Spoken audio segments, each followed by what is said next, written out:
Behold the 72 demons of Solomon. Meet Astaroth number 29 out of 72, a name spoken softly or not spoken at all. He does not arrive with fire or thunder. He arrives with memory, with knowledge long buried, with the smell of old parchment and the weight of secrets too dangerous to speak aloud. Astaroth is not chaos. He is the echo of order forgotten. In the hierarchy of hell, Astaroth bears the rank of a Grand Duke. He rides upon an infernal dragon, serpent-scaled, winged like a nightmare, and in his right hand he holds a coiled serpent, alive and watching. But what defines him is not his terror, it is his mind. They say his voice is quiet, almost human, almost kind, and that is what makes him dangerous. For Astaroth offers wisdom, true, clear, ancient, but nothing he gives comes without corrosion. Once, before hell, before grimoires and sigils, Astaroth was not a demon. He was Astarte, a goddess of the stars, of love, of war, and fertility, worshipped under blazing skies by Phoenicians, Canaanites, and peoples who lifted their hands not to crosses, but to constellations. She was crowned in moonlight, surrounded by incense and singing. Temples bore her name. Kings swore oaths in her presence. Priestesses danced in her honor. But ages turn, empires fall, new faiths arrive, and the gods of yesterday must either become saints or monsters. Astarte did not become a saint. Her image was broken, her statues shattered, her name twisted. Where once she was a queen of heaven, she became, in the mouths of her enemies, a demon of hell. Astarte became Astaroth. The gender was changed, the role inverted, but the core remained: desire, knowledge, memory. He is the scar that remains when a god is demonized. He remembers every prayer ever whispered to his former name, and he does not forget. When you summon Astaroth, you do not call just a demon. You disturb a fallen star. He appears in many forms. Sometimes as a noble man, pale and weary, crowned with a burning diadem, a serpent wrapped around his arm like living jewelry. Sometimes as a corrupted angel, wings darkened with ash, eyes filled with distant galaxies, a reminder that he once walked in higher places. Sometimes he does not appear at all. You only feel him. That chill behind your eyes, when you suddenly understand something you never wanted to know. He commands 40 legions of spirits, not with rage, not with whips, but with reason. Demons follow him because he remembers. He remembers every treaty, every betrayal, every war between heaven and hell. He remembers who wavered, who betrayed, who watched in silence. And in a kingdom built on fear, the one who remembers rules. Astaroth governs knowledge, not small knowledge, like tricks or games, but the large, dangerous kind. He reveals how systems work, how hearts bend, how worlds end. He can tell you why an empire fell hundreds of years ago, and why the one you live in now will fall in exactly the same way. He can answer questions about your past, your future, and the hidden motives of those around you. But every truth he gives you comes with a hook. It doesn't just inform you, it changes you.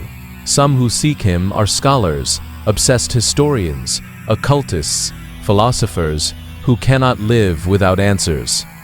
Some are broken people who simply want to know why something happened to them. Others are rulers, business leaders, manipulators, looking for an edge. All of them receive what they ask for. Few survive what it does to them. Astaroth is patient. He does not rush. He speaks slowly, like someone who has watched civilizations rise and vanish like smoke. He may show you visions. You see a city you've never been to, burning in a storm of ash. You see a faceless crowd kneeling before a symbol carved in stone. You see your own younger self at a crossroads you did not realize was important. You hear words that were spoken about you behind closed doors years ago. And suddenly, old wounds rip open with new understanding. Knowledge heals. Knowledge also cuts. You wanted to know the truth? Astaroth will give it to you whole, without mercy, without filter. And once you see it, you cannot unsee it. In hell, Astaroth's domain is said to be a vast archive, not shelves and books, but corridors of memory. The walls are formed of layered whispers. Each step echoes with voices from every century of human history. There are halls where wars replay in silence, rooms where the prayers of forgotten religions still hang in the air. He walks through them as a librarian of tragedy, drawing out a thought here, an image there, to show to those who dare call him. His palace stands at the western gate of hell, some say the direction of the setting sun, of endings, of last light. A place where knowledge is not light. A place where knowledge is not light, but the darkness you see after the light blinds you. Inside, there are mirrors. Not the kind you use to see your face, but the kind that show who you really are beneath excuses and stories. Stand before one of Astaroth's mirrors, and you won't see your reflection. You'll see your fear, your regret, your true motive for everything you've ever done. That is his favorite cruelty. He doesn't need to torture you. He just needs to let you finally, clearly, see yourself. Stories say that those touched by Astaroth become different. They grow quieter. They speak less, but say more when they do. Their eyes lose certain illusions, the kind that make everyday life bearable.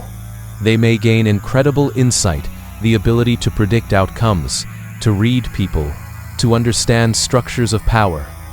But they also struggle to feel simple happiness.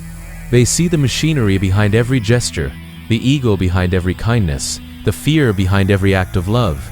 Clarity becomes a prison. This is Astaroth's true domain. Not fire, not storms, but disillusionment. In medieval demonology, Astaroth is often mentioned alongside Beelzebub, and record Lucifer, not as their servant, but as their advisor. When kings of hell assemble, it is Astaroth who remembers every previous council, every outcome, every lie. He is the historian of rebellion, the scribe of damnation. Some say that when an exorcist drives out lesser demons, they sometimes flee to him, bringing news, bringing updates. Like terrified messengers, he takes it all in. He adjusts his plans. He smiles faintly, because Astaroth never rushes. He knows how long eternity is. People who seek him rarely want power in the way they first think. What they want is control through understanding. They want to know who is betraying them, what their enemies truly plan, why their life took a certain turn. Whether fate is real or just another story, Astaroth can answer. He can peel back the skin of your reality and show you the nerves beneath. But after you know, what will you do? Will you become wiser or more paranoid? Will you forgive or finally strike? Astaroth doesn't care. Once the truth is in your hands, you become the danger. They say his presence can be felt like a pressure at the back of the skull, a ring of fatigue around the eyes, a sudden, unshakable memory of something you thought you'd forgotten. You sit alone and suddenly recall a moment from 10 years ago, a look someone gave you, a sentence they almost said, and in that instant you understand what it really meant.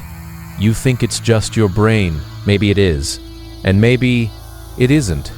Astaroth teaches many things: philosophy, sciences, the structure of the universe, the nature of souls and spirits. But his most dangerous lesson is simple. Every truth you learn, he might whisper, removes a lie that kept you comfortable. How many lies are you willing to lose? 1? 5? All of them?